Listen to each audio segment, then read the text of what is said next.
So we will have a discussion on the secondary amenorrhea today, right? अब secondary amenorrhea है कि the absence of the menses for 6 consecutive months, right? What is the meaning of consecutive? Consecutive means मुसलसल, okay, right? बगैर रुके. So the absence of menses for 6 consecutive months in females who have passed menarche, right? मतलब वो mature हो चुके हैं, mature होने के बाद for the 6 consecutive months they are not getting their periods, okay? Then we call that secondary amenorrhea. Understood now, right? अच्छा, अब secondary amenorrhea के causes कौन कौन से हैं? Listen very carefully. The very first one is pregnancy. Okay fine. जैसे ही patient आपके पास आता है, she will be complaining about the secondary amenorrhea. She will tell you कि I am not getting my periods. So the very first thing that you have to do that is the pregnancy test. Okay fine. You will do the pregnancy test whether she is pregnant or not. Okay अच्छा, उसके बाद आपने क्या करना है? उसके बाद we will see for the ovarian causes hypothalamus, pituitary gland and thyroid gland, uterus etcetera. Okay fine. Listen very carefully. I will explain this through this. Okay for example, हम सबसे ऊपर जो है हमारे पास जो सेंटर है हमारे पास, राइट, वहाँ से शुरू करते हैं. Listen very carefully. For example, ये जो आपको एक स्ट्रक्चर नज़र आ रहा है, right, this is actually your brain. Fine. अब ब्रेन के अंदर क्या होता है? ब्रेन के अंदर यहाँ पे इस पोर्शन में हमारे पास क्या होता है? Hypothalamus. Should I write it? For example, here we have our hypothalamus. Understood now? We have hypothalamus. बिल्कुल हाइपोथैलेमस के साथ एक और यहाँ पे ग्लैंड अटैच होता है, right. Okay, that is actually the master gland. Fine. This is known as the pituitary gland. Okay, pituitary gland. Understood now?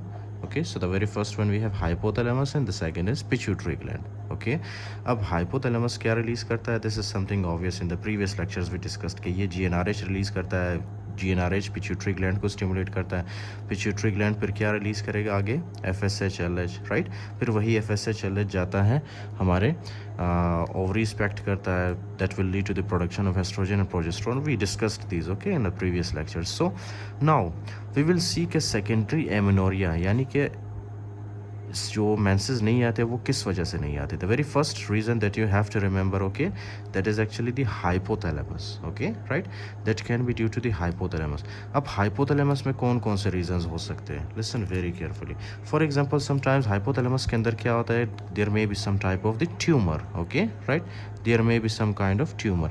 Tumour जैसे कि कौन सा tumour? Craniopharyngioma. Okay, craniopharyngioma, right, pharyngioma, right. तो craniopharyngioma एक ऐसा tumour है जो कि क्या करते हैं? नॉर्मली जो न्यूरॉन्स हाइपोथैलेमस के अंदर GnRH रिलीज़ करते हैं ना, उन न्यूरॉन्स को क्या करता है ये ट्यूमर?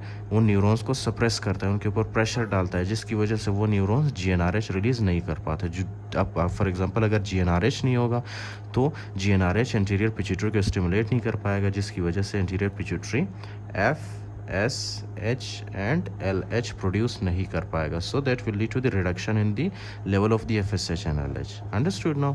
तो ये है क्रेनियोफ्रेंजियोमा. Okay, including that sometimes there can be some kind of, for example, stress. Okay, hypothalamus में क्या होता है? हमारे बॉडी के अंदर there can be some type of stress, right. अब स्ट्रेस में क्या क्या चीज़ें आती है? Listen very carefully. Okay, that can be, first of all, that can be psychological stress. Psychological stress में क्या है कि आप फॉर एग्जांपल किसी भी फीमेल का ख्याल नहीं रखते, right. Sometimes she will be very very emotional, she will be very stressed. Okay, there can be this stress can be due to some kind of trauma, due to infection. Okay, and this can be sometimes because of the examinations. Okay, आपको पता है कुछ females ऐसे होते हैं जब उनका exams नज़दीक होता है तो they will take they will have stress, they will be in stress, so obviously their cycles will disturb. Okay, so these stress also can play a role in the secondary amenorrhea, including that these also can be exercise stress. Do you know exercise stress? exercise stress में क्या क्या चीज़ें आती है? जैसे कि आपने देखा होगा मैराथन रनर्स जो होते हैं, राइट, मैराथन रनर्स, उसके अलावा एथलीट्स, राइट, उनमें भी सेकेंडरी एमेनोरिया हो सकता है due to stress. Understood now? Okay, so these are actually the hypothalamus causes. Okay, these are the causes which are related to the hypothalamus, including that sometimes, do you know what is there can be causes due to pituitary gland. अब pituitary gland में सबसे जो mostly हम देखते हैं वो क्या होता है? Sheehan syndrome. Okay, and trust me there are many MCQs related to the Sheehan syndrome. अब शीहान सिंड्रोम में होता क्या है, राइट आफ्टर द डिलीवरी, अब नॉर्मली ड्यूरिंग द डिलीवरी आपको पता है ना, कुछ फीमेल्स में क्या होता है, बहुत ज़्यादा ब्लड लॉस होता है। ब्लड लॉस होने की वजह से उन फीमेल्स के बॉडी के अंदर जो फॉर एग्जांपल ब्लड का वॉल्यूम है वो कम होता है। ब्लड का वॉल्यूम कम होने की वजह से उनका जो पिट्यूटरी ग्लैंड है, पिट्यूटरी ग्लैंड को बहुत ही कम ब्लड सप्लाई होता है। ओके, कम ब्लड सप्लाई होने की वजह से पिट्यूटरी ग्लैंड के अंदर जो सेल्स होते हैं उनकी नेक्रोसिस होती है। ओके, नेक्रोसिस होने की वजह से वो सेल्स फिर एफएसएच एलएच रिलीज नहीं कर पाएंगे, that will lead to the obviously amenorrhea. Okay, और उस कंडीशन को हम क्या कहते हैं जिसमें ये सब कुछ होता है, that is actually called is the Sheehan syndrome. Okay fine. अच्छा, एक तो ये पिट्यूटरी कॉज हो गया, उसके बाद पिट्यूटरी कॉज में आपके पास आता है prolactinoma. Do you know what is prolactinoma? Prolactinoma इसका दूसरा कॉज है। Okay, let me right it for you, prolactinoma, right. अब प्रोलैक्टिनोमा में क्या होता है, प्रोलैक्टिनोमा में जो प्रोलैक्टिन हमारे पास है ना, एक प्रोलैक्टिन का लेवल इंक्रीज़ होता है। ओके, प्रोलैक्टिन का लेवल इंक्रीज़ होता है क्योंकि ये क्या होता है, प्रोलैक्टिनोमा ये एक ट्यूमर होता है जो कि नॉर्मली क्या प्रोड्यूस करता है, प्रोलैक्टिन। अब प्रोलैक्टिन आपको पता होगा प्रोलैक्टिन किसके ऊपर एक्ट करता है, राइट, नॉर्मली ये ब्रेस्ट के ऊपर एक्ट करता है, राइट, ब्रेस्ट टिश्यू के ऊपर ये एक्ट करता है और ब्रेस्ट में से क्या रिलीज़ करवाता है, P for prolactin, P for production of the milk. Okay right, तो ये क्या करता है, ये मिल्क की प्रोडक्शन को स्टिमुलेट करता है, production of milk. Okay right, even जो नॉन प्रेग्नेंट फीमेल्स होते हैं उनके अंदर भी ये प्रोलैक्टिन इंक्रीज होता है, वो प्रोडक्शन ऑफ मिल्क करवाता है वहाँ से। Understood now? ओके, तो ये है पिट्यूटरी कॉजेज। ओके, उसके अलावा क्या है, उसके अलावा थोड़ा सा हम नीचे आते हैं तो नेक के अंदर हमारे पास एक ग्लैंड होता है, that gland is actually called is the thyroid gland. Okay right, thyroid gland. अब थायराइड ग्लैंड में दो कंडीशंस हो सकते हैं, एक तो है हमारे पास hypothyroidism. Okay, hypothyroidism, listen very carefully, this is very important. एक तो है हाइपोथायराइडिज्म, आपको पता है ये वाला स्ट्रक्चर मैं यहाँ पे ड्रॉ करता हूँ, okay, so that I can explain for you. For example, this is our hypothalamus, right? This is our hypothalamus. Okay, listen very carefully. So this is our hypothalamus और नीचे से क्या होता है यहाँ पे, pituitary gland. Okay, right? So this is our hypothalamus and pituitary gland. जैसे ही hypothyroidism होता है, hypothyroidism का मतलब क्या है? Do you know what is the meaning of hypothyroidism? Hypothyroidism basically means whenever in your body there is reduced less T3 and T4. अब ये T3 T4 जैसे ही कम होता है, ये T3 T4 क्या करता है, हाइपोथैलेमस को स्टिमुलेट करता है। ओके राइट, हाइपोथैलेमस को ये क्या करता है, स्टिमुलेट करता है। हाइपोथैलेमस जैसे ही स्टिमुलेट होता है तो हाइपोथैलेमस क्या रिलीज करता है, TRH, thyroid releasing hormone. Okay right, thyrotropin releasing hormone. तो ये थायरोट्रोपिन रिलीजिंग हार्मोन या थायराइड रिलीजिंग हार्मोन क्या करता है, हमारे एंटीरियर पिट्यूटरी को स्टिमुलेट करता है। राइट, एंटीरियर पिट्यूटरी जैसे ही स्टिमुलेट होता है, एंटीरियर पिट्यूटरी क्या रिलीज करता है, एंटीरियर पिट्यूटरी रिलीज करता है T3 and T4। Understood now? तो इस तरह से T3 T4 का लेवल बढ़ जाता है जब हमारे बॉडी के अंदर हाइपोथायराइडिज्म होता है, जब T3 T4 कम होता है। Understood now? Okay, but you must remember one thing, T3 T4 जैसे रिलीज होता है, T3 T4 क्या करता है, GnRH के रिलीज को सप्रेस करता है। Right, on the way TRH क्या करता है, TRH इस GnRH की सिक्रीशन को क्या करता है, इनहिबिट करता है। अंडरस्टूड? तो GnRH जैसे रिलीज नहीं होगा तो obviously if there is less GnRH there will be less FSH and LH। Okay, क्योंकि GnRH क्या करता है, नॉर्मली ये FSH and LH को रिलीज करता है। ओके, तो GnRH अगर इनहिबिट होगा by TRH, so there will be no release of the FSH and LH and that will lead to the secondary amenorrhea. Understood? Okay, इसी तरह से आपके पास है hyperthyroidism. Okay, you have hyperthyroidism. Listen very carefully.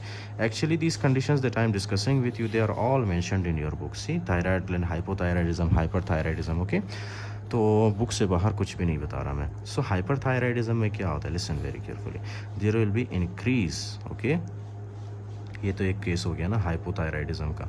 अब hyperthyroidism में क्या होता है, increase T3 and T4। Okay, अब जैसे T3 T4 का लेवल बॉडी के अंदर बढ़ जाता है तो ये T3 T4 क्या करते हैं, ये T3 T4 हमारे बॉडी के अंदर क्या करते हैं, listen very carefully. Okay, can you actually recognise this structure, ये कौन सा स्ट्रक्चर है, this is your liver. Okay, so T3 T4 जब इंक्रीज होता है तो ये आपके लीवर को स्टिमुलेट करता है। फाइन, हाँ यस, सो ये आपके लीवर को स्टिमुलेट करता है T3 T4। तो लीवर क्या रिलीज़ करता है, रिलीज़ करता है liver sex hormone binding globulin. Okay, sex hormone binding globulin, इनका शेप कुछ इस तरह से आप समझ ले। ओके, कि इनका शेप इस तरह से होता है, राइट। ओके, इनके पास एक बड़ा सा हाथ होता है और ये इनका बॉडी होता है। अंडरस्टूड?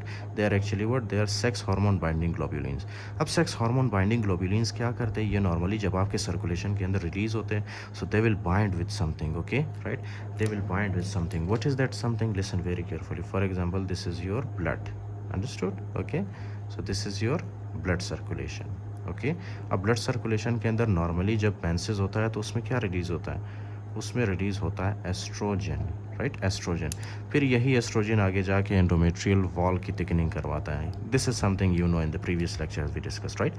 तब सेक्स हार्मोन बाइंडिंग ग्लोब्यूलिन्स जैसे रिलीज होते हैं, सेक्स हार्मोन बाइंडिंग ग्लोब्यूलिन्स क्या करता है? यहाँ पे एस्ट्रोजन के साथ जाके बाइंड करता है। अंडरस्टूड? ओके, एस्ट्रोजन और टेस्टोस्टेरोन, मोस्ट स्पेसिफिकली एस्ट्रोजन के साथ बाइंड करता है। तो एस्ट्रोजन का लेवल ब्लड के अंदर कम होता है। क्यों? क्योंकि फ्री एस्ट्रोजन नहीं होता। फ्री एस्ट्रोजन नहीं होगा तो ये एस्ट्रोजन जाके एंडोमेट्रियल वॉल की थिकनिंग नहीं कर पाएगा, जिसकी वजह से पीरियड्स नहीं आएंगे, सेकेंडरी एमेनोरिया होगा पेशेंट को, राइट। तो ये किस चीज़ का वो मैकेनिज्म है? ये है secondary sex hormone binding globulin का, राइट। जब इनका लेवल बढ़ जाता है तो ये एस्ट्रोजन के साथ अटैच होते हैं, एस्ट्रोजन काम नहीं कर पाता अपना। ओके, और ये किस वजह से इंक्रीज होते हैं? ये T3 T4 जब हाइपरथायराइडिज्म होता है बॉडी के अंदर, उस वजह से होते हैं। Okay, fine.